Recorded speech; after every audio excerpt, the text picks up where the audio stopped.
जुन्नर शहर खरं तर पर्यटकांनी मोठा असलेला आपला तालुका जुन्नर शहराच्या रहिवाशांसाठी आणि पर्यटनासाठी आज आपण या ठिकाणी आरो प्लॅनचे पिण्याचे शुद्ध पाणी याचं उद्घाटन केलं.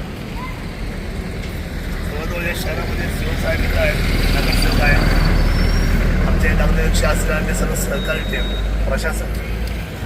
हा फार महत्त्वाचा विषय की भर उन्हाळ्यामध्ये लोक येतात आणि अशा त्यांना शुद्ध आणि अतिशय चांगलं पाणी मिळण्यासाठी की आपण पिण्याच्या पाण्यासाठी त्याला वेळ लावू नये. तुम्हाला ते परवा भेटले तर मला लगेच करून टाका. मी रविवारीकडे येतोच आहे. तर प्रशासन आमचे लोकप्रतिनिधी नगरसेवक असतील, सगळे नगरसेवक असेल, या सर्वांच्या माध्यमातून हे आरोग्याची त्या ठिकाणी आम्ही उद्घाटनाची भूमिका साकारलेली आहे आणि 5 पैकी 4 ठिकाणी हे आरोग्य प्लॅन त्या ठिकाणी आता चालू झालेले आजपासून. एक धान्य बाजारपेठेमध्ये जाण्याची अडचण आहे ती अनेक आज तुम्ही सगळ्यांनी सोडवा, जेणेकरून ते मोठी बाजारपेठ आहे, तिथे लोक येतात, मोठे बाजार भरतात. अशा सर्व लोकांना पिण्याचं पाणी मिळालं पाहिजे. 5 रुपयाचं एक कॉईन टाकलं की तुम्हाला 10 लिटर पाणी मिळतं. 1 लिटरची बाटली घ्यायला गेलो आपण तर 20 रुपये. म्हणजे तसं पाहायला गेलं तर मग 20 रुपयाच्या एक बाटली द्यायचे म्हणजे मग 10 बाटल्या जर घ्यायच्या म्हटलं तर किती रुपये झाले?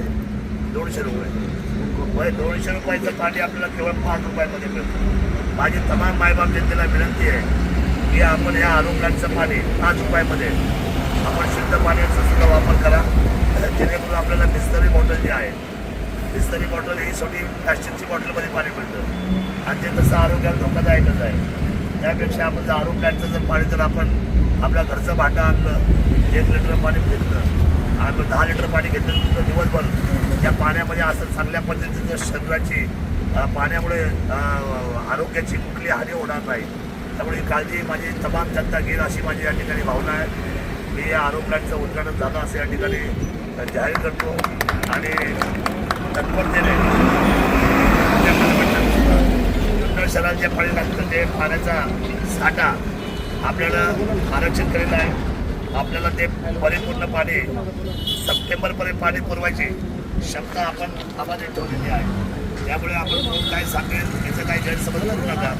आपल्याला सगळं पाणी स्वच्छ मिळेल आणि पाण्यावर आम्ही इथं पुढच्या कालखंडामध्ये अतिशय जोरदार आणि योग्य काम करणार आहोत की तुम्हाला 100% पाणी आम्हाला 24 तास कसं देता येईल त्याही बाबतीमध्ये माझी चर्चा चालू आहे.